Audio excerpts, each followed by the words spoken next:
aankomst van deze wedstrijd van de A, B en C categorie samen. Want ondertussen was de eerste van de A categorie waar we reeds geruime tijd bij de B categorie gekomen. En daar gaan ze de kasseien opgevlogen, beste heren.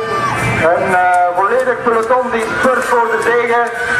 Met één rijder die licht afscheiding neemt, dus de nummer 199, de man die al handbedrag in de aanval is, dat is Grison Christophe, wint deze wedstrijd voor de A-categorie. Straks zullen we vernemen wie wint bij de B- en C-categorie.